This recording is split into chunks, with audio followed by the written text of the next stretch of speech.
Hello, welcome to quite a special HJBC broadcast. This is a live replay of Spec-5 World Tour Season 14, Round 3 from Sebring. I've not seen it yet, Devin's not seen it yet. It's live to us, damn it.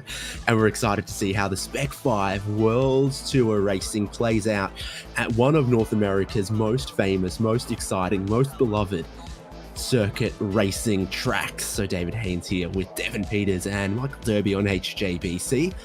That's what you'd expect from a beautiful Florida evening, I think, Devin, as far as the track temperatures go. If I was a time traveler, I would go to Sebring International last Thursday for the Spec-5 MX Cup race. If I was a time traveler, I'd go to Sebring International Raceway for the USA Grand Prix of 1959 to see Sir Jack Brabham become the first Australian World Drivers' Champion. Yeah, they're pretty much the same thing. Or I'd go back to 1942 and hijack a flying fortress.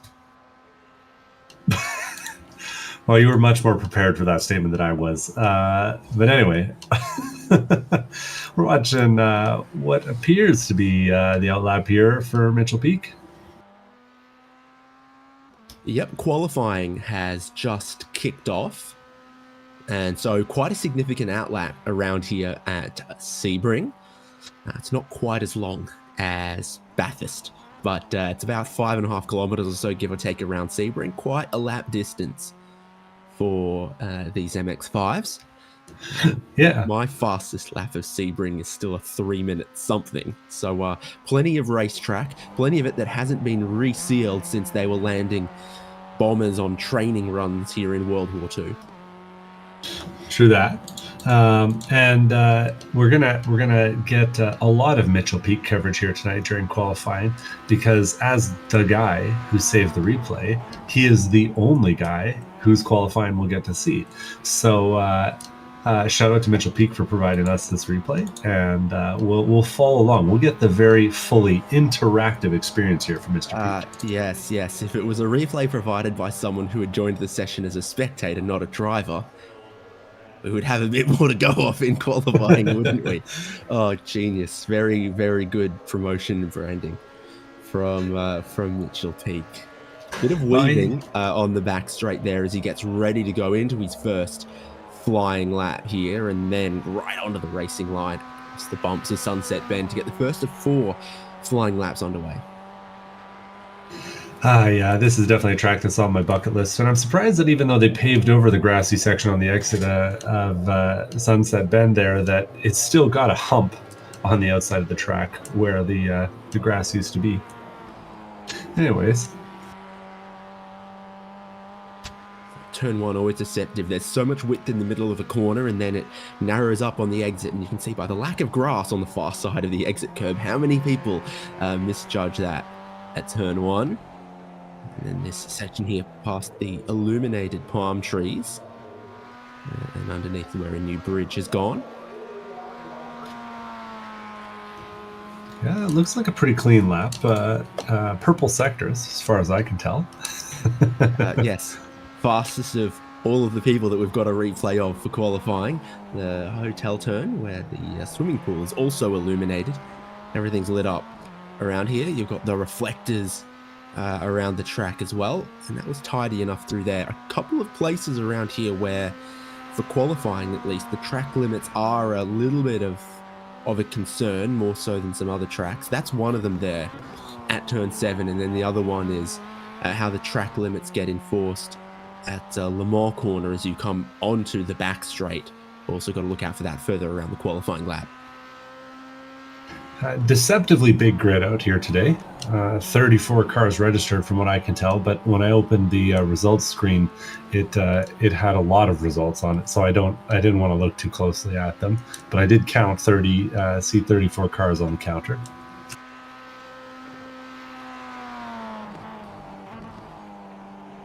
So no one's completed a lap yet. It seems to think that Simon Bramley's on top at the moment, and Mitchell Peak is 10th. That might be a holdover from practice times before we get any qualifying times in the session. 1 corner left on the first lap here, and it's a long wait down the back straight here.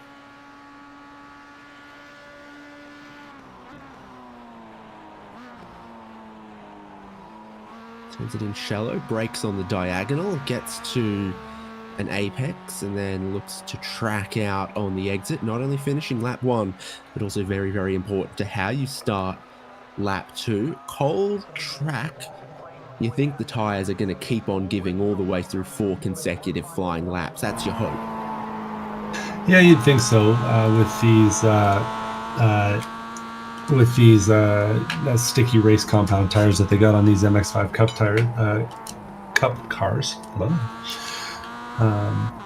But it's also a pretty cool night, so that's going to help it out as well.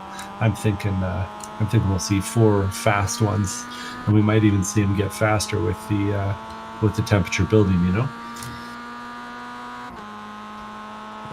BF Goodrich tyres, which wink wink nudge nudge are basically Michelin's. It's the same company.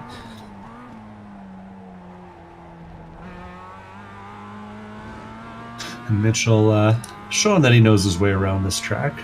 History of racing in Gran Turismo. Of course, this track's featured there.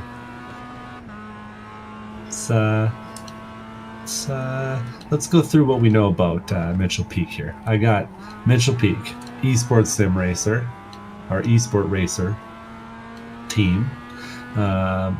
He's good friends with most folks, but would consider Mike Dam and Camden Hibbett to be his biggest rivals. And he says the MX-5 Cup car is the best car on the service. The right answer, of course. And spirit animal, David Haynes, any guesses? Well, is it a moose or a beaver, or is it even one of those angry gooses you've got? Nope, you'd be wrong with all those answers. He is a lion. What for how he pounces on opportunities. Okay. And loves the taste of gazelle. Yum, yum, yum. Nah, he didn't put that on the forum, so I can't confirm or deny. Okay. 3:27 as a lap time on the dash. And it's about to change at the end of this one, crossing the line, and it's a slightly faster 2:27. Yeah, right down to 2:27.003. It's a quick lap, but it's not as fast as what the qualifying seems to indicate was going on. Or sorry, the practice seems to indicate was going on at the top. So I have a feeling that he's probably in the middle of the pack right now.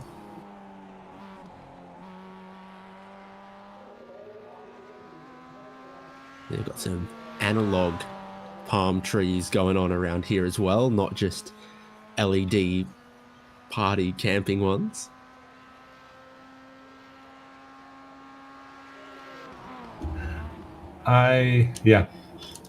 Is it? Tell me what you know. I've heard that this place is a big party during the 12-hour or the back-to-backs. Is this true? Can you verify? Were you here for that? Even on the Champ Car weekend, someone had a karaoke machine under the awning of their RV, and was all going off. It was good fun. And we're not far from Haines City, so that's a reason to party.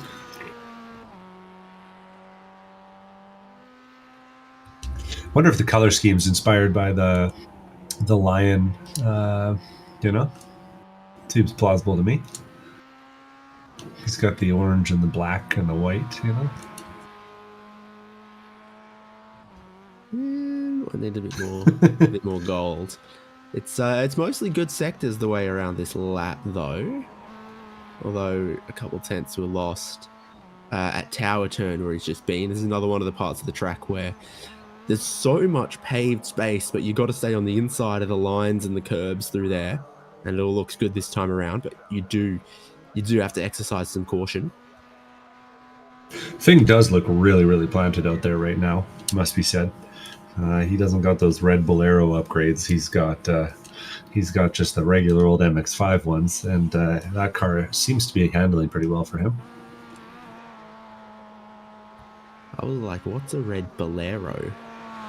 I picked up. What's this lap? Number 3, and definitely going to have time in the session to get all 4 laps completed. Slower cars might not. To 26.4. Found 7/10. Yeah, and probably lost a couple actually in the middle of this lap. So I think there's on an optimal a lot more out there. Mm-hmm. Now, for those of you wondering, Haynes and I both downloaded the replay, haven't opened it, and then sat and counted down with our producer in the back here before we went live and clicked the play button all at the same time.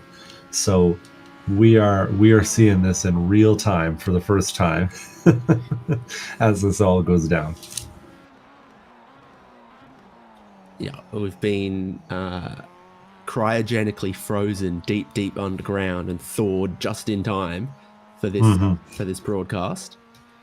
Yeah. And we don't get the overlay or anything like that, so we're just looking at our own simulators locally for this kind of thing.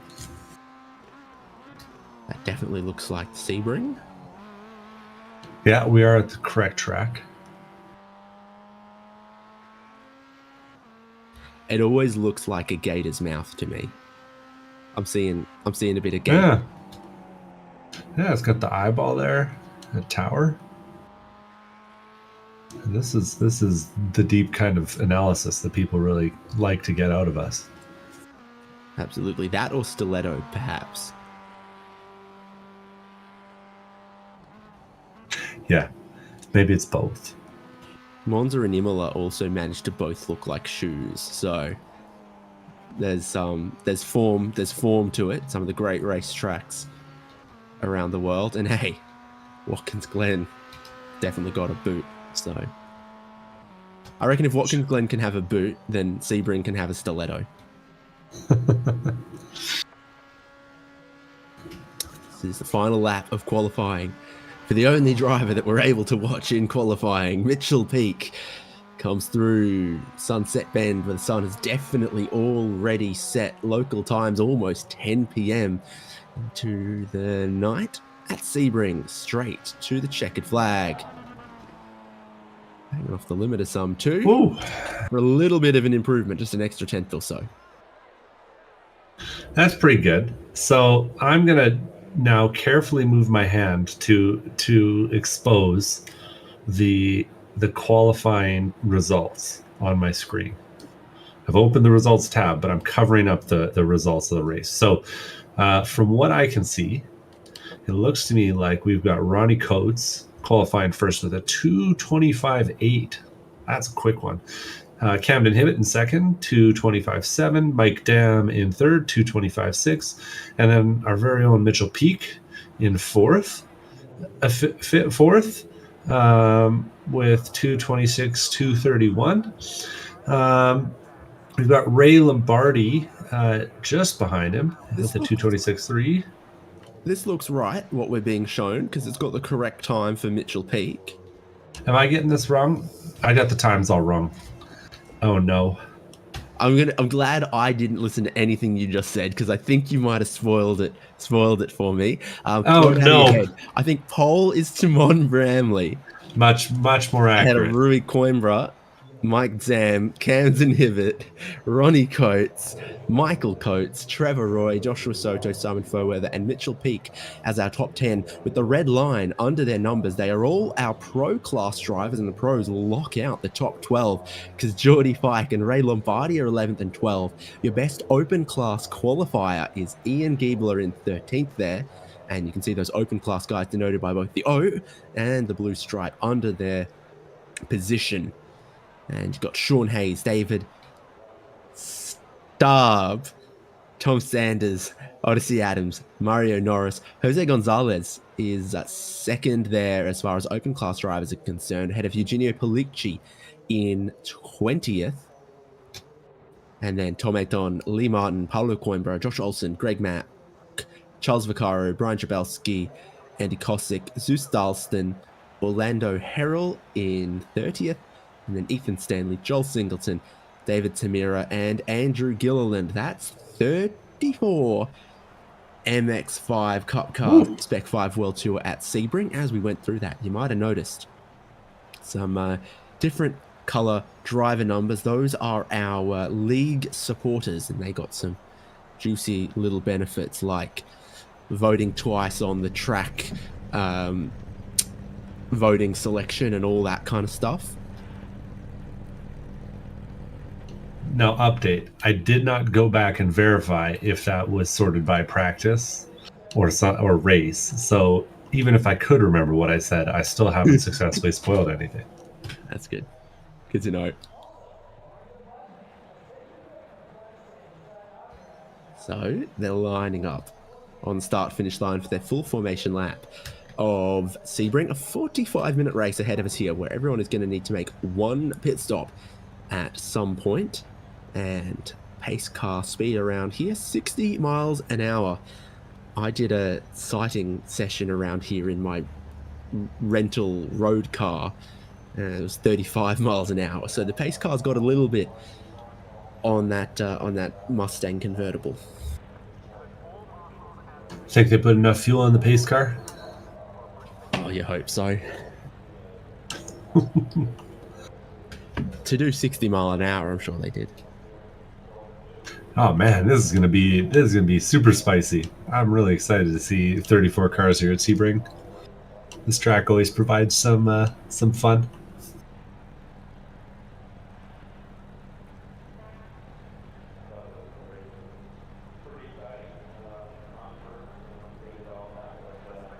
So what's the situation pro and open class? It looks like Ian Giebler's continued his string of qualifying victories in open class. Currently, whereabouts? On my JRT, it says, please wait for the cars to start rolling, is what it says. What does it say on yours? About the same thing. Okay, just making sure I that think wasn't when they cross the start-finish line for the beginning of the race, it'll feed me some slightly more useful information about what's going on and where they stand. Yeah, that does sound plausible. I was just clicking through the field, seeing if I could find. But it looks like Giebler's the first one, as far as I can tell. So we're next to part of the runways that still form an active airport, despite one of them being sort of commandeered for the start-finish straight of this racetrack. Not many other racetracks, I think, you can park your private jet closer to the paddock. At Circuit Paul Ricard, there's a runway next door, but you can't taxi on up to the back of the paddock. At Le Mans, again, airport next door, can't taxi your jet up to the back of the paddock. At Gimli, they have planes taken off next to us when we race. Of course, no one knows where Gimli is. But not everyone knows where Gimli is. Side of the Gimli glider. Exactly. And they landed on the drag strip. So they got them landing on the track there sometimes. The drag strip is also the front straight of the racetrack. It's one of those deals. Yeah, they knocked down some stuff. Timing lights and stuff like that, yeah. A couple Christmas trees. So further investigation has revealed that Jose Gonzalez is second in open, Paulo Coimbra's third, Lee Martin's fourth, Greg Mack's fifth, Josh Olson sixth. So this is my high-tech strategy for solving this. Now, if we put our time-traveling hats on, I'm not sure what a time-traveling hat looks like. Last round was Mosport. Yes. Recall relatively cool track temperatures there. A full, half dozen or more of drivers who tried to change left-hand side tyres in their pit stop encountered quite some problems with it. Not a good strategy at all. Even some of our most talented drivers were basically driving on ice for a lap or so, and it just didn't work at all. similar here, I suspect, in the cold temperatures. Yeah, I think that'd be the case. Yeah, we saw a few races ended early by cold tires at the last round, so I mean, to me, that's top of mind. Camden Hibbett put 2 tires on the grass, stuffed it into the wall. I remember that. What else do I got in terms of storylines? I think, was Timon the winner of that one? Scared to open the points up. Well, shortly we'll be distracted by the sound of all of them going racing at Sebring for round 3 of the Spec-5 World Tour. The pace car is in. Simon Bramley is waiting for the green flag on the front stretch at Sebring International Raceway, and suddenly my timing screen also roars into life. We're ready to go for 45 minutes. Hey, look at all those cars. Look at all of them, 3, 4 wide, bit of contact on the inside. Spicy meatballs. That's Jordy Fike involved with what appears to be a bumper car session that has broken out into turn number 1. Coimbra is also dropping back. Greg Mack, Andy Cossack was in there. Bunch of guys. Bramley leads from Rory Coimbra. Camden Hibbett's come up into 3rd. Michael Coates has got ahead of Ronnie Coates as they come through the super sweeping turn 6 down towards turn 7, the hotel turn. One of the biggest braking zones on the lap. David Staub having some more issues in 5, but he's carrying on.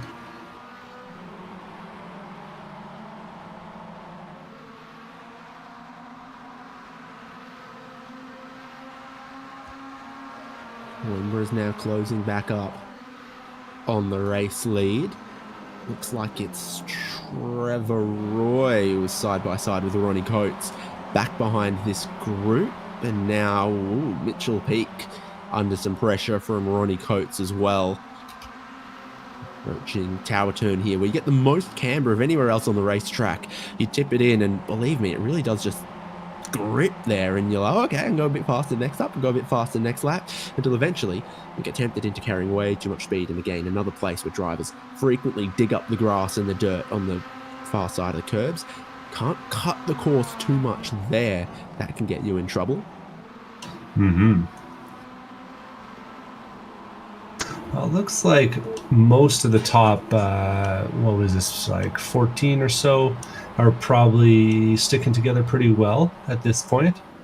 Oh, and we got one off in the dirt. That's Ronnie Coates taking the long way on the exit. Coimbra's having a weave in 2nd place there. He's behind Bramley as the leader, but a bit more happening from sort of 3rd, 4th, 5th. Soto's down the inside of Michael Coates through Sunset Bend. There are multiple lines because there are all sorts of different bumps. You can find traction in some weird places, but I think the inside has worked out for Soto, and all of them at the high speeds of Sebring, just trying to follow the slipstream of the car in front. Bramley leads them to driver's right very, very early, and all of your top 6 want to follow him. Yeah, they're 3 wide in turn 1 still. I was just watching Ray Lombardi go through there with Ronnie Coates and Trevor Roy as well. A little bit further back for what looks like the back end of the top 10 right now. Kind of 2 groups splitting up here, though. We got Peak with the top 7, and then it looks like there's another group that's going from about 8th through 12th.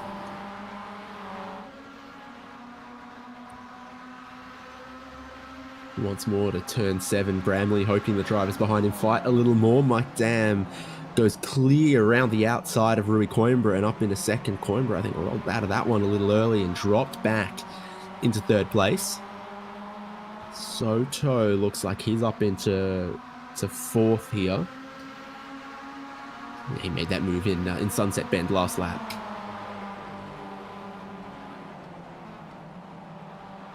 Oh, but now he's ahead of Hibbett as well. Okay. Couple of moves made from Soto. Florida native. You got any great facts about him? What's his spirit animal and how many teeth does it have? I'll get back to you on that one, but we'll keep on keep on watching for now. Does look like Coimbra is dropping back, though. I don't know if it's just the 1 lap pace was really strong and he's struggling a bit now in traffic.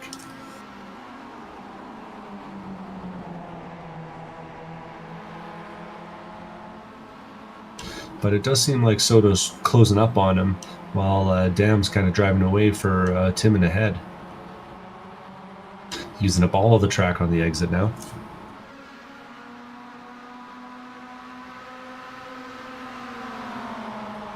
Top 7 cars, away they go up to 120 miles an hour or so. And then you almost start turning into Sunset Bend before you start braking for it. You can carry quite a lot of speed through.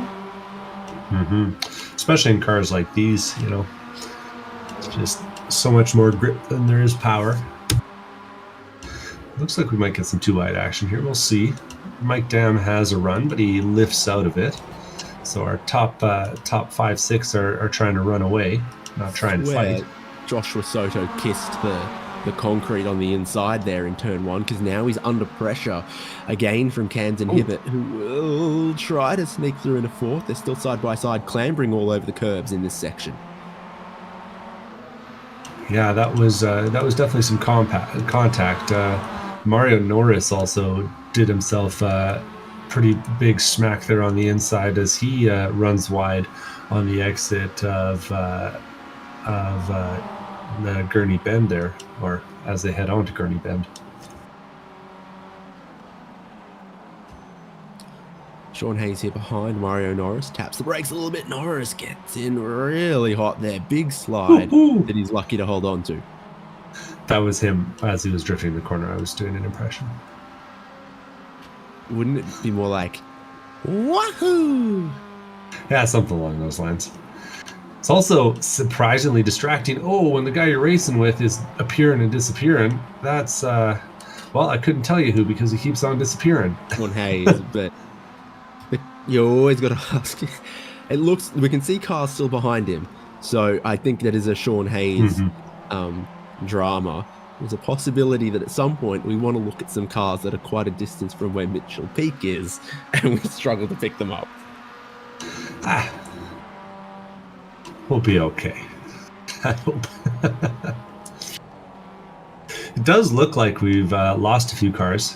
Going by my timing screen, I think Tom Athon's a lap down, Eugenio Polici lap down, Simon Foweather, David Tamira, Ethan Stanley are a lap down, or 2 laps down already. So it does look like that calamity in the first turn collected a few more cars than was immediately apparent.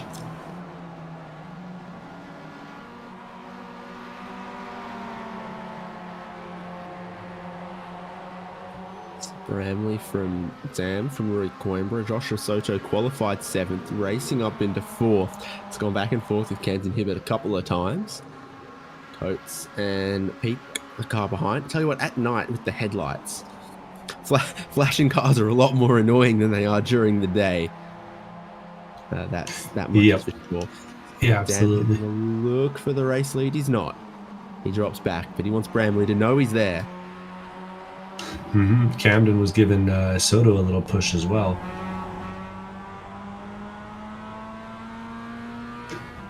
Gives you a nice little readout of the last lap and of the speed on board. And up through the gears, Mike Dam closing in on the race lead. Past 100 miles an hour underneath the bridge towards the hotel turn. He's going to get it. Mike Dam's going to get the race lead. Turning in on quite a narrow line, but so long as you square off the exit and get traction, I think a corner that tight, the inside line doesn't matter as much as it does to some other corners where it really compromises your flow through the middle of the corner. Mike Dam to the race lead. Any update on the spirit animals, Devon? I completely forgot to look. We'll get it the 3rd time. Righto. So on this replay, it doesn't say their club next to their name that I'm used to, but we'll have to remember Dam Canadian, Bramley Australian, Rory Coimbra New York via way of Brazil? Something? Joshua Soto Floridian for sure. Kevin Hibbert's Is he also an Ohioan? A Buckeye? Update on the on Soto's favorite animal, Yep. spirit animal. He doesn't have one because he didn't complete the driver survey. This is your friendly reminder, drivers, to complete the driver survey. So we got lots of fun things to fill the air with. He's going for third, though, on the inside to Sunset Bend, and then he's going to move across Ooh. front of Coimbra. And so he gets that third place as he would have wanted it. That looked like a deck of cards just kind of getting shuffled together as they all spread out onto their separate lines and then reconvened on the exit onto the same line. I think people do, where they split the deck in half and then they fan them back together. Yeah, exactly that. That's exactly what was going on. Turn 1, so bumpy, so fast, so loaded. I know some cars don't actually brake or downshift for turn 1. You just sort of you lift a little bit of throttle, you turn in, and you try to hold on, depending on the car, depending on your grip, depending on your power.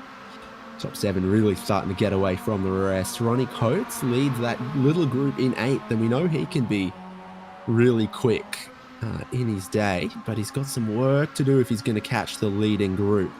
With Ray Lombardi, Trevor Roy behind him for completing our top 10. Here's Camden Hibbert being the next to try to line up on bodying and bullying Rui Coimbra. Ooh. Doing a good job of it.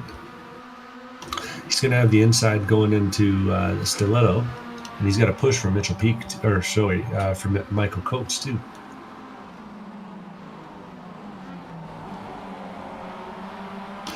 Almost done. Now it's done. Yeah, real clean move.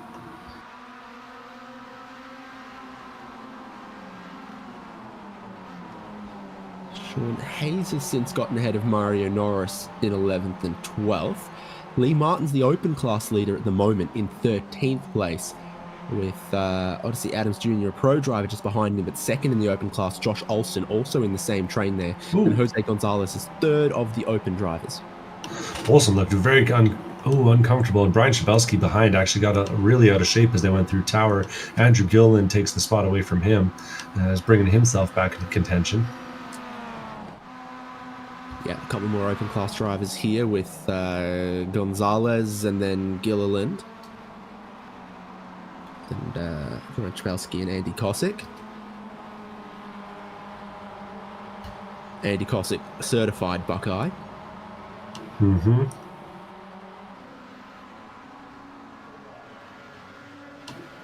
Well, they're pretty comfortable there.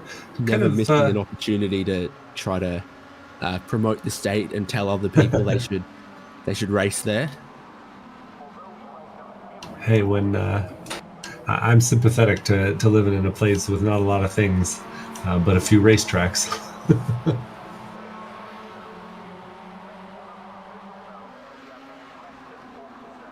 Josh Olson getting a little bit of a run here on Odyssey into turn 1. He decides to brake pretty early and let it go.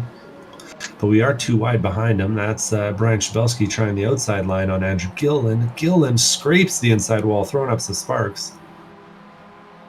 Therefore, Andy Kosick gets a little bit of a run at him, but drops in behind. And then behind Kosick's Tom Sanders and Greg Mack. Greg Mack's round the outside and a little bit into the dirt. Still quicker than Tom Sanders by the look of it, though. And Zeus Dalston just behind that. Zeus Dalston's Canadian. I'll tell you that one.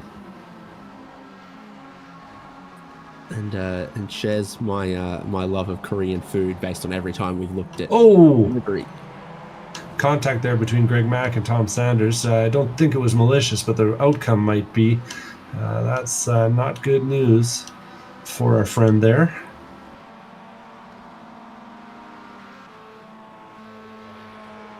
And now Tom Saunders is giving the spot back to Zeus. I'm not sure if that's damage. It does look a little bit like damage. Nope, just honor. Tom is back on the throttle now as he's let Greg Mack by. can't see who's got a meatball flag in this session because they're all being shown a checkered flag already in this session.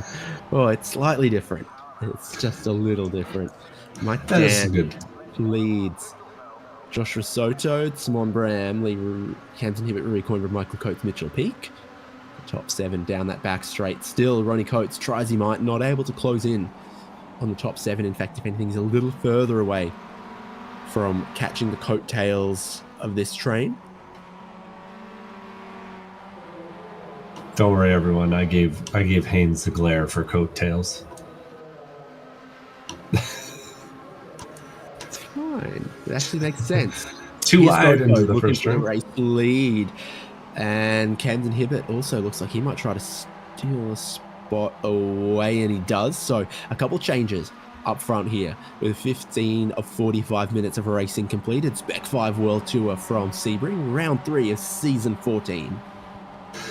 Does seem a little bit like no one in the front group wants to just run away with it yet. There's a little bit of jockeying for position, but it's all being done pretty friendly at this point. No one's losing any real time, even as they're battling too wide into turn 1.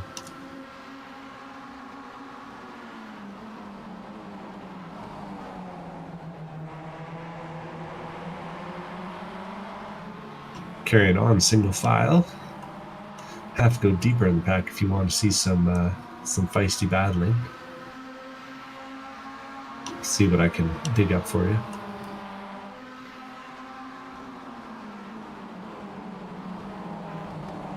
So any more spirit animals from our top 7, or you've gone through all of it? Let's see what I can pull up for you.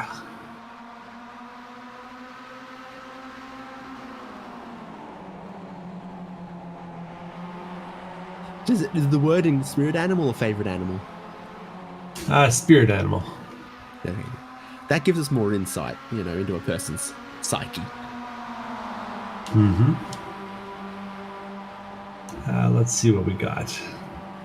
Ooh, got a little bit of contact between 3rd and 4th.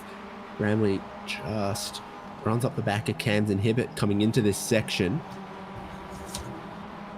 And probably doesn't get the line he was hoping onto the back straight either. Could then be vulnerable to Rory Coimbra, Michael Coates, or Mitchell Peake again.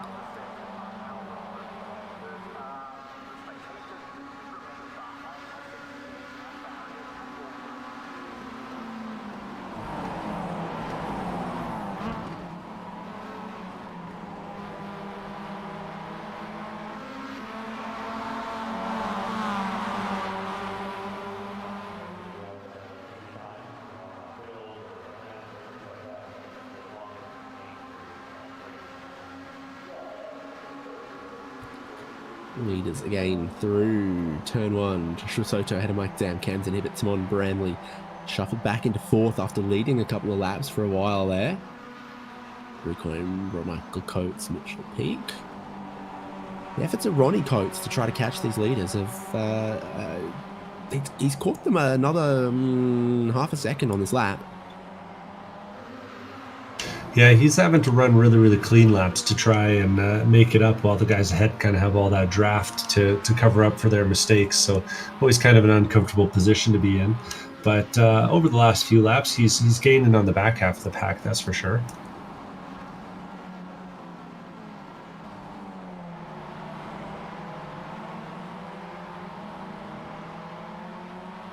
Not a ton of spirit animals in the top 5. I can tell you that Mike Down's spirit animal is axolotl, but just because he wanted me to have to say that on air, challenging me. Bring it. And then I thought that it's unclear to me which Mike this is, but Mike, which could definitely be Michael Coates. You never know.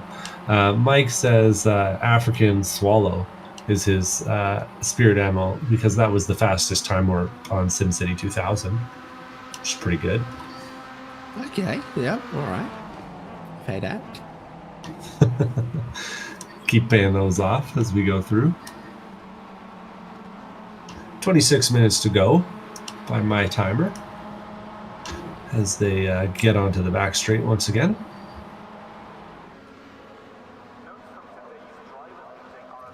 Now, Mario Norris pitted, but I don't have the exact times for it. But other than that, not many pit stops yet out of the leading gang. Of course, it's a very high average speed circuit, therefore very, very much more important to be part of the pack.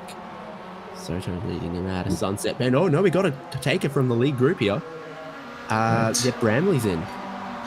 Timmons going early. And when he's gone into the pits, he's of course disappeared from our screen. So we'll see. We'll have to see where he comes out and how that all pans out. I think we are rapidly becoming experts in all of the ups and downs of doing a broadcast this way. But it does make things a little bit spicier, even tougher than usual to tell who's going to be ahead after the stops.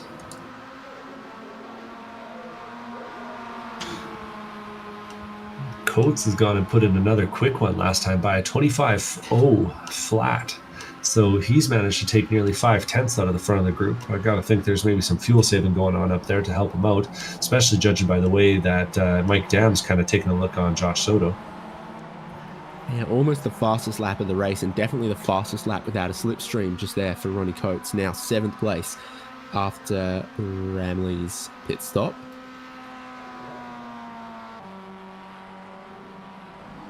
Hey, but you know what? We will get information about anyone who pits on the same lap that Mitchell Peak pits. Well, he's in the pit lane. It's going to render cars that are in the pit lane.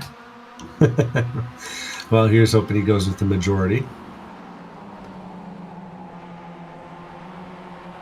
Everyone gets wide in Tower Bend. All of them missed the apex, and Mike Dam went the furthest wide. And therefore, Camden Hibbert goes around the outside of him. Rui Coimbra's thinking about it, doesn't quite.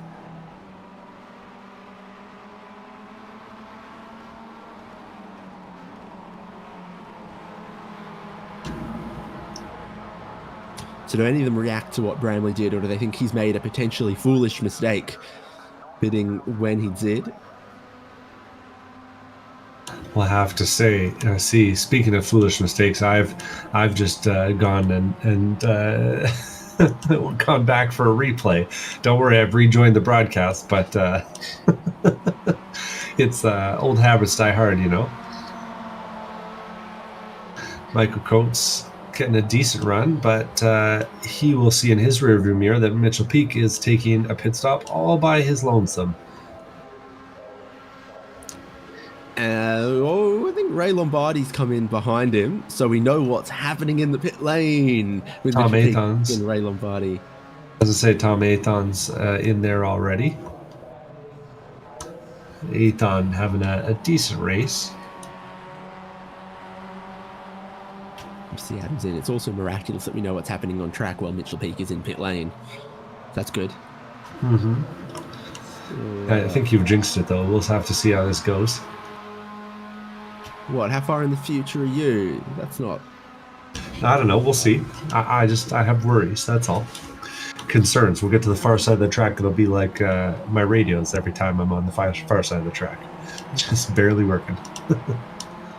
Ronnie Coates is oh so close to getting up to this leading group. Another good lap last time. Gap between himself and the next car for position, he is down sort of 1.3, 1.4 seconds. So he only needs to find a couple of tenths.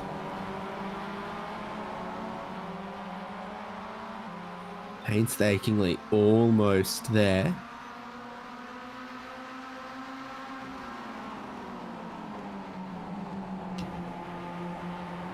Yeah, he's in that 1.3, 1.4 window, so you think he'll get the slipstream pretty quick here. Yeah, we just crossed the halfway point, so there's 21 minutes left in the race. Of course, 22:30 is the halfway point of a 45-minute race. Mm-hmm.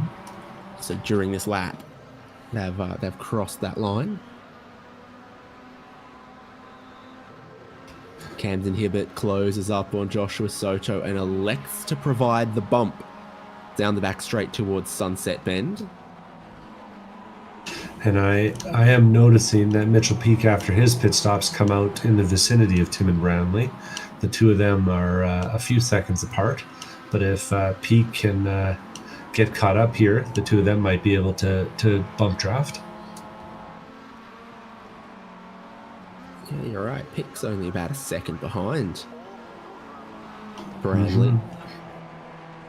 Does look like he's... Yeah, those a few more on the pit lane.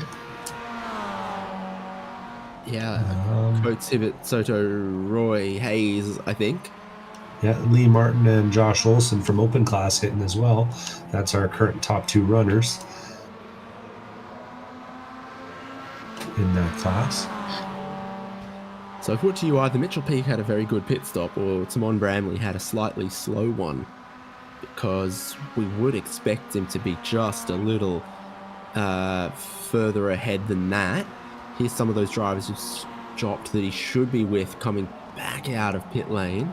Ooh, it's going to be a feisty rejoin here. You can see Hibbett, Soto, Michael Coates all ahead of Bramley by a second or so here. Yeah, the overcut seems to be the way to go. 8 laps to go on the dial.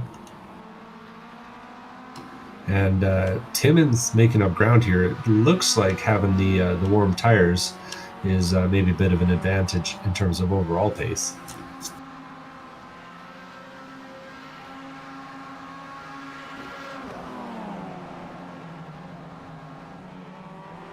Whew.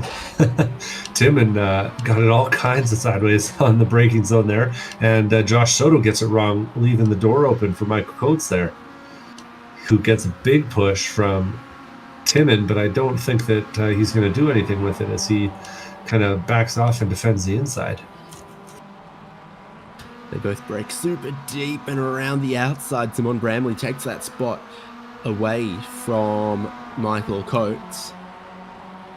Kevin Hibbett's scurrying away from them here, and I'm pretty sure he's the best placed of the cars to have stopped at this point. Yeah, really showing some good pace at the front. Mike Dam, meanwhile, and Roy Coimbra are going through Sunset Bend.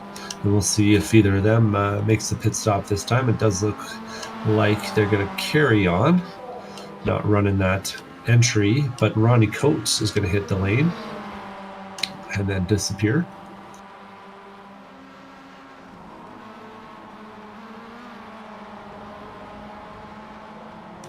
Might actually be a little blessing here for Ray Lombardi, who's come out of the pits with and is closing up the gap. But there's a battle up ahead. Michael Coates is pushing Tim and Bramley past Josh Soto, and the two of them are going to clear Soto on the back straight alone. Yep, and then Michael Coates says, all right, I've done this work for us, let me go ahead. But holding just a little bit of real estate around the outside. Timon Bramley carries a little more speed onto the front stretch, and they're side by side perfectly as they cross the stripe. Bramley gets his nose back ahead. And rejoining ahead of them is Ronnie Coates and Camden Hibbett. Proven again that overcut seems to be the way to go. Yeah, what a lead Camden Hibbett now has over these guys, because Ronnie Coates slots into the gap between them. Hibbett's getting away. Yeah, he's flying. Ronnie Coates has been super, super quick, though, in this race. That's true. Even his clean air pace has been very, very strong. Yeah, and you can't write Timon out of any of these scripts so far this year. That's sort of been what we've seen. So it does look like we'll get most of the top 7 and maybe even the top 10 all together here for a battle. Did you write Bramley going wide at 7 through the dirt and losing 2 spots in your script? Yeah, sorry, I missed that in the revisions. My bad.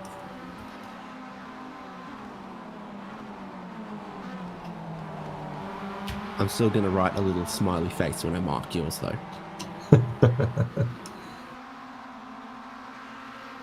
He got one of them back, though. Michael Coates dropped back in behind and has Mitchell Peak for company now. Oh, he loves a bit of a curb ride. My goodness. Yeah, that's got to be aggressive at tower turn. It really is a tough corner with, just gotta hook that curb just right. Oh, big news. Mitchell Peak's just gotten his first X. 1X for going off track. Oh yeah, we get that as very detailed information from his replays. So we know it. And that's funny because normally as spectators, we know where everyone's incident points are at. But in this session, we only know Mitchell Peak's because Mitchell doesn't know everyone else's. Oh no, I think retroactively he does. Okay, interesting. But he's done very well out of his pit stop to be part of what was the leading group. I believe we've had Coimbra and Dam pit, so they might re-emerge shortly. Looks like Andy Cossack is in, so we've got pit stops out of just about everyone. And yeah, here they are coming back. Mike Dam. And the outside is going to get by a handful of cars. Contact up front. Yeah, that's Soto. He was getting the bump draft from Tim and Bramley going into one, and it was a little bit deep, a little bit late, and they're real close together going in the corner. And in classic Forza Motorsport intro video fashion, Josh Soto gets a push in turn one and spins. I think it was 350Zs in that video, though.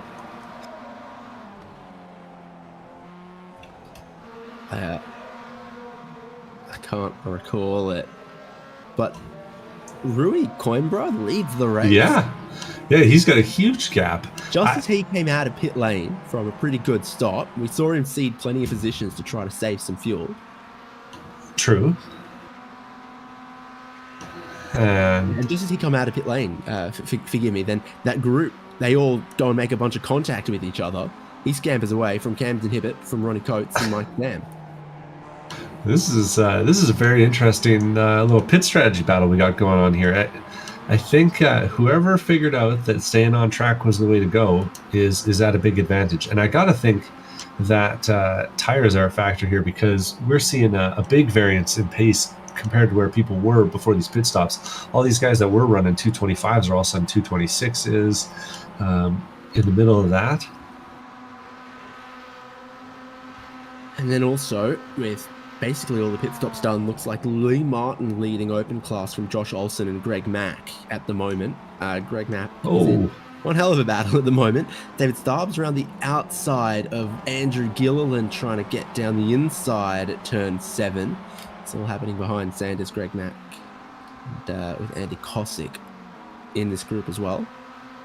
Yeah, as I was going back to look for that battle, I saw Eugenio Policio a mile off the track in the tower turn on the entry of it, actually.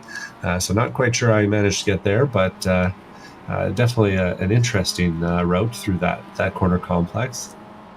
Luckily for him, replay is not available today, so he won't get shamed on the broadcast, just vocally. Oh, I think Gilliland's just ended up in the wall. Ooh. Got a bad ride of the curb as he was trying to battle with David Starb.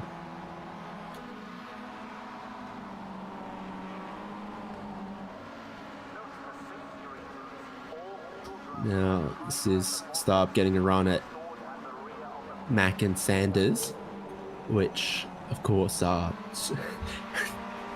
Sorry, makes me hungry, I'll be honest. We've got a Big Mac and a Colonel Sanders. Yeah, I think we got to make some requests on the livery design department for those two for the next race. But requests on the delivery design department. Stop holding too wide though around the outside. Familiar with the bumps around here from his real world exploits, I'm sure, and doing a pretty good job with them. So with all of that happening, I think Greg Mack looks a little more comfortable in third in open class at the moment, including Gilliland ending up in the wall. It's up the road from him. Lee Martin's got plenty of clean air as leader of open class, and 6 seconds ahead of Josh Olsen, second in class at the moment. For outright honours, though, it all closes up again after the pit stops. We see this kind of thing happen. Rui Coimbra's lead is underneath 1 second now as Camden Hibbert catches him. Hibbett himself only 1.2 seconds ahead of Ronnie Coates, who we know to be so quick as far as clean air pace goes. Probably the quickest car on track last lap, I think. 225.2 basically for Ronnie Coates. But as you scan through those times, you take a look. Tim and Bramley and Josh Soto running 2:35 last time by. I'm sure impacted slightly by that spin in the first turn, but losing a boatload of time to these guys, I got to think that takes them really out of contention for the win. And then Mike Dams in the slipstream in fourth. So all of your top four closing up now. 10 minutes to go, 5 laps to go, all pit stops completed.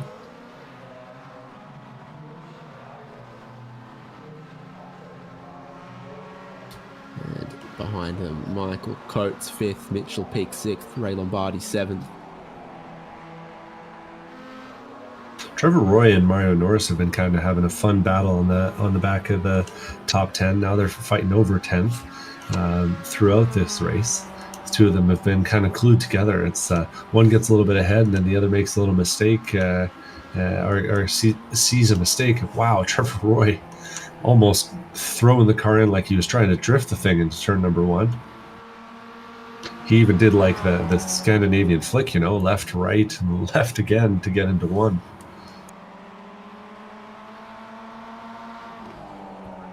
Can we look at Andy Cossack really quickly?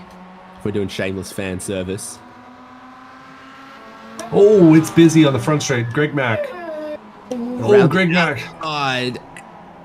Contact Greg Mack into the door of Andy Cossack. And Tom Sanders, I think, goes through, manages to hold on to a position. Oh, Greg Mack scary in a rejoin there. Dangerous spot on the exit of turn 1.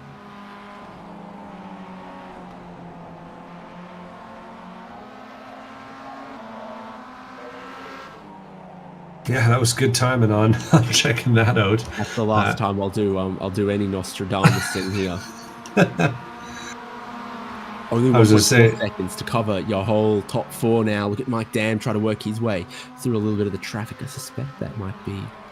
Yeah, it's Orlando Harrell in that purple car. Yeah. But yeah, the top 4 have all closed up, and even the guys that seem to be struggling after the pit stop, Mitchell Peak, Ray Lombardi, they're starting to find their pace again and close up a little bit as well. So here comes Hibbett. Coimbra moves off his line just a little bit.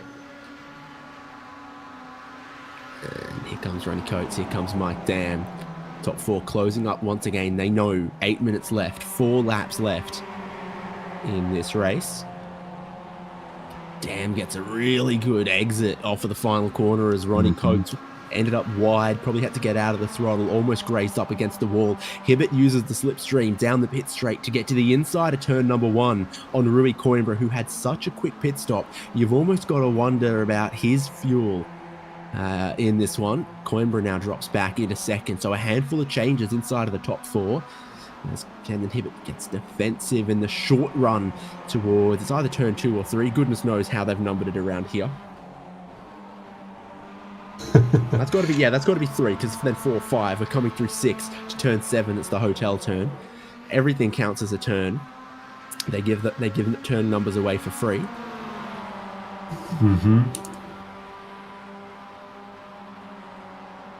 Down to 7, where the Advanced Auto Parts billboard actually has a little timing tower on the top of it that displays the car numbers based on who's leading. I suspect that updates when they cross the start-finish line only, though. If it's like the ticker at the tower at Indianapolis, 70...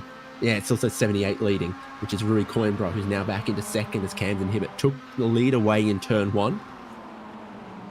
Charles Vaccaro is just he's flickering, so I wouldn't go to him, but he's having a heck of a moment in Sunset Bend. He's bounced it off the inside wall and disappeared from the track. But up with the lead, 3 laps to go, this time through Tower Turn. And Dam is right up on the back of Roy Coimbra. Coimbra's played the strategy perfectly today, but I really think he's struggling to find the pace that the rest of the top 3 kind of have around him. He struggles to get the nose to turn in some of these places here. It's leading him a little bit wide, compromising his speed through the corner. Couple car lengths back off Camden Hibbert. Mike Dam might have picked up a slowdown. I think Dam is one of the first drivers we've seen fall victim of cutting the course through that section there, getting too far over the curbs, giving himself a nasty slowdown. Mike Dam drops back into fourth and losing a whole chunk of time here as Camden Hibbert, Rui Coimbra, Ronnie Coates become a 3-car breakaway with 3 laps to go, coming through Sunset Bend to start. 3 laps to go of Sebring. And sometimes the worst part about getting that slowdown is if you have to enter Sunset with the slowdown and kind of take a weird line on your entry because you're giving it up. And that looks kind of like what Mike Dam had to do that time, but we'll see if the battle lane ahead of him gives him a chance. Oh, and Dam stuffs it into the inside wall on the way through one. I think that was just a scrape or maybe a bit of net code, but he definitely seemed to scrape it off the inside wall. Keep an eye on that car.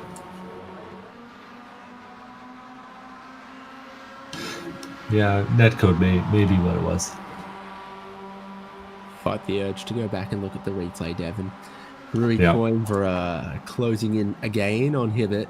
Coates closing in on the both of them. Underneath 5 minutes to go when they're all nose to tail, and Mike Dam must be driving the wheels off that thing to try to get back with the leaders. I don't think he's going to get caught by Mitchell Peake, who now leads the group for 5th ahead of Ray Lombardi. Michael Coates was up in 5th, and he's dropped back these last couple of laps. They get past Orlando Herald. Used to always be a white car. Seeing the purple one, it confuses me. My brain. It's good purple, though. It's very royal. As far as purples go. Yeah, I like it. It says Regal. So how about everyone in the top 16 outright is in a battle? Yeah. I've been kind of bouncing back and forth through them. I'm watching Michael Coates chasing Ray Lombardi for what is 6th place. Seeing all kinds of action, though, wherever we go. Mitchell Peaks actually just jumped it off the inside curb ahead of them and kind of had a big drift through there. And he's pushing for everything he's got. And the leaders are about to go through Sunset again. They are. It's almost 11 p.m. In the session. So I guess in Miami things are only just kicking off. But here it's quite late in the evening. So they start 2 laps to go. There is 3 minutes left on the clock. And they're doing 2-minute 25 laps. So we get 2 more. How many people are ready for that, I wonder? You'd hope. You'd hope most. We are maybe going to find out, though. Hibbert leading from Coimbra and Coates.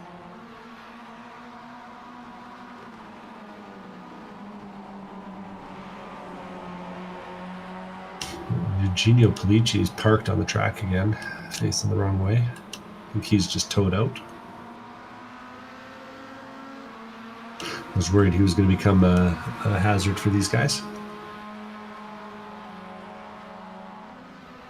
Ronnie Coates is starting to get a little bit nervous. He knows that Mike Dam is catching them, and he knows that he's back in 3rd, a little bit away from being able to challenge for the lead here. So he might be thinking, no, I got to get past Coimbra on this lap, then I'm in 2nd, and I think I can get past Hibbert on the final lap to take the win. If you're starting from this point deep in the race to chart your path to victory, you think I might not be able to get from 3rd to the lead on the final lap. Yeah, Coimbra's not going to make it easy on him, though. He really charges the corner and gets real close to Camden. And a solid couple of car lengths between all of them. It's not like racing the Daytona 500 where you think if I start the final lap back in 6th, then I've got someone to work with me and give me a good push. We can go maybe round the outside, take whatever lane opens up, go through to the lead. No, I think it's going to be a bit tougher than that in MX-5s at Sebring. Camden Hibbert still holding leading position out front. Coimbra in 2nd, Ronnie Coates there in 3rd. Dam needs 2 more tenths to get back into the slipstream to atone for the mistake that he made at this section of the track, getting too aggressive across the blue curbs, deemed as having cut the course.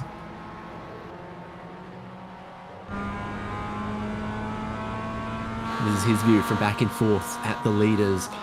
Often at this point in the race, you'd expect the race leader to start getting across to the right-hand side of the track to defend the inside of Sunset Bend, but no such thing happens from Camden Hibbett, and they fan out, and Rui Coimbra looks for the lead of the race through Sunset. Hibbett out very wide, looking to swing back with momentum as they head towards the white flag to start the final lap, and it almost works for him too. They're side by side for the race lead. 30 seconds left on the clock, white flag waving. Camden Hibbett gets back ahead before the start-finish line, but Coimbra still holds the inside to turn number 1. Ronnie Coates watches on. Coimbra dives to the inside of 1 and then almost begins to box out Camden Hibbett, who can't go round the outside of him. Mike Dam's back in it, a 4-way battle on the final lap for the Pro Class lead. Things are pretty settled back in open class. Lee Martin's got a healthy lead as they come to the line this time, but we'll see how that pans out. Might end up calling him Lead Martin. Yes, you're right. He's got 11 seconds on Josh Olsen, second place. Andy Kosick, third at the moment there. This is the outright race lead. Rui Coimbra on the regular race line. Camden Hibbett down the inside, if only to defend and box out Ronnie Coates. Mike Dam back and forth. Always plenty of car speed from the Canadian.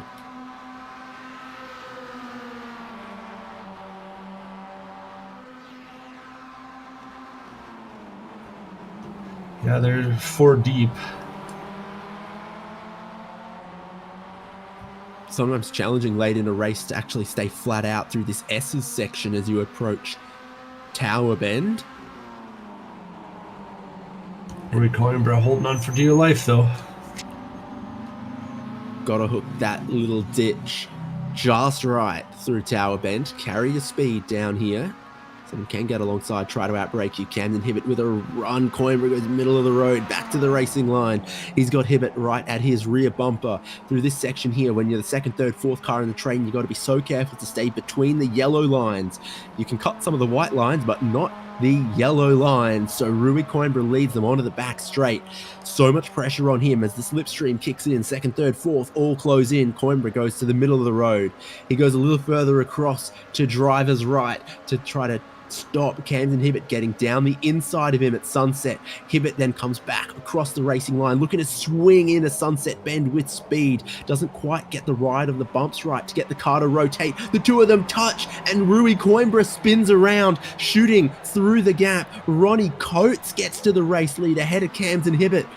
Coates is going to take the win from Camden Hibbett, from Mike Dam. Rui Coimbra mayhaps robbed at the last opportunity. Couple other cars shoot past him as well. Mitchell Peake up into fourth, Ray Lombardi fifth, Michael Coates into sixth before Rui Coimbra can limp to the line in seventh. Josh Soto's going to cross the line after a bunch of last few lap action with Tim and Bramley. Soto was barely holding on there towards the end. Trevor Roy comes to the line, and Odyssey Adams and Sean Hayes make contact through Sunset Bend last time through. Odyssey's facing the wrong way, trying to get it pointed the right way as Lee Martin sweeps by, taking away what will now be 12th place for the open class win.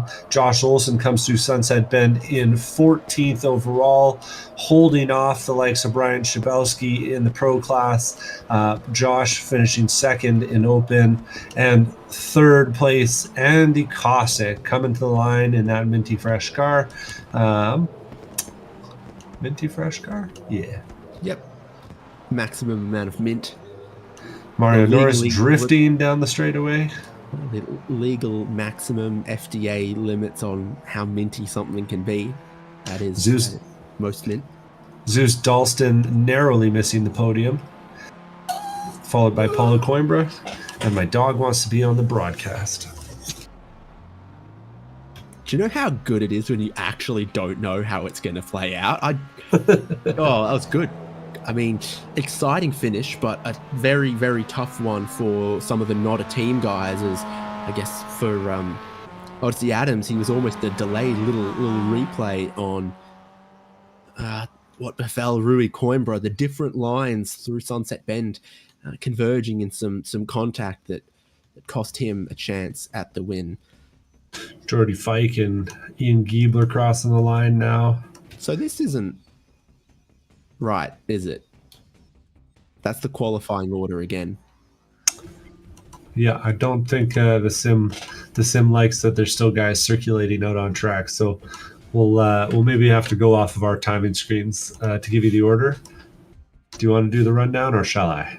I've got it. Ronnie Coates from Camden Hibbert, Mike Dam, Mitchell Peak, Ray Lombardi, Michael Coates, Rui Coimbra, Joshua Soto, Timon Bramley, Trevor Roy, all pro drivers in the top 10. Sean Hayes, 11th. Lee Martin, open class winner in the 12th outright. Odyssey Adams Jr. coming through the line in 13th after another driver with some contact in the final corner, Sunset Bend on the final lap. Josh Olsen, second in open class, and then Brian Chapelski, Andy Kosick, third in open class, Mario Norris, Zeus Dalston, Paulo Coimbra, David Starb, Charles Vaccaro, Geordie Fike, Tom Sanders, and Ian Giebler was the last car on the lead lap, which was 19 laps completed by your race leader in 45 minutes. Jose Gonzalez might have run out. He might have run out of fuel or something. He ended up a lap down on the final lap there. Orlando Herald, we saw go a lap down. Eugenio Polici, 3 laps back. 4 laps back, Greg Mack. 6 laps back, Andrew Gilliland. And only 2 laps completed in this race, Tom Ayton. Simon Foweather, no laps completed. And Ethan Stanley, Joel Singleton, and David Tamira did not start the race. So fun times out at Sebring, and always good to make sure that we've got the full documentary copy of the season ready for the inevitable future documentaries about the series. I'm not seeing any of the winners having jumped into the You ready? the time machine with us. Oh, there's one. Open class winner, Lee Martin joins us. This is a weird one for us, maybe a weird one for you. How good's your memory of about a week and a half ago, Lee? Enough to remember being terrified on lap 1. That was a hell of a way to start the race. And you take that open class win. Our graphics get very, very confused by the replay, but you were definitely open class winner. Was the fuel a little on the short side? I saw a lot of guys, I guess, try to pit a little earlier than we normally would have expected. Yeah, this was a recurring trend for me, is taking about an extra gallon of gas. I haven't figured that out yet. And on this one, I actually thought I was going to run out. So I was doing my best to just tail people draft and try to make it to the end. And luckily it worked out. And a good little margin as well. I think as open class drivers, if you can hitch your wagon to some quick pro class guys, that's a great strategy. Yeah, Odyssey was kind of my savior in this run. After all the chaos at the beginning, we were able to close up to him. I think he might have had some damage because there's no way I should have been fast enough to catch him. And he was cool enough to let me draft him. And even when I got by him, he just stayed with me, bumped me a little bit, made me a little more competitive. So I think I owe this one to him. Lee, what's your spirit animal? Well, it isn't anything fast, I'll tell you that. Little iguana. How about a fish? Maybe a turtle, I think. That's great. Congratulations on the open class win of a week and a half ago. And best of luck with the rest of the season. Our next broadcast is going to be Daytona Road Course, so a little more dose of Florida. Indeed. Thank you guys very much for doing this broadcast. It was a lot of fun watching, and you guys really doing a great job this season. Thank you. Thank you, Lee. Okay, open class winner Lee Martin departs us, and our pro class winner standing by with Devin Peters. Ronnie, you've made it through the time machine with us to celebrate a win. Yeah, thank you. I appreciate it. It's been interesting to watch you guys figure out how to work this tonight. As you've been going to bed every night for the last week and a half thinking about this victory, have you had any profound thoughts about what it means for your career as a simulated race car driver? No, not exactly. In all seriousness, it looked like an interesting one. The pit strategy was a little bit funny out there. Yeah, you know what, the part of that race, if you just were riding along with me the whole race, it probably would have looked boring as hell. But I drove the crap out of the car the whole race because I ended up getting shuffled back on the first lap or two. It just kept getting hung on the outside of somebody, and 4 or 5 corners in a row, you come out a slow exit, and everybody went by me, and then I had a lot of work to do to get caught back up. And yeah, I think some of the guys took tires, and it was an awfully cold track for that. And I didn't take tires and came out right back on pace, where I think some guys were really struggling. Looked like you had pace the whole way through. You closed down that gap in the first stint in a pretty impressive fashion.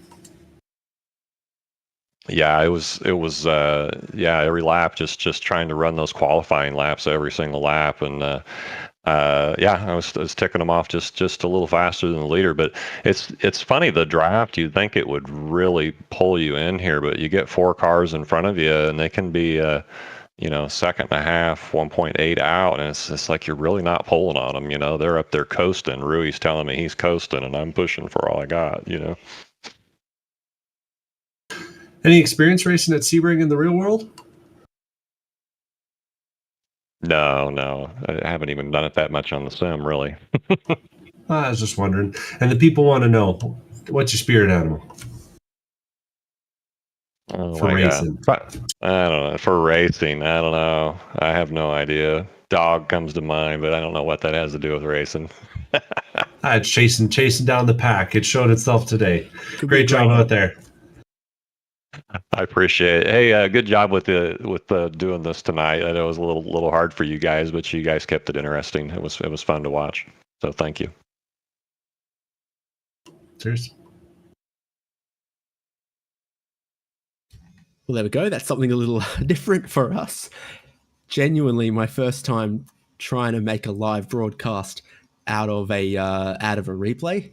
Some things work, some things don't. But overall, good to then make sure that we're across every minute of action from this season of Spec-5 World Tour.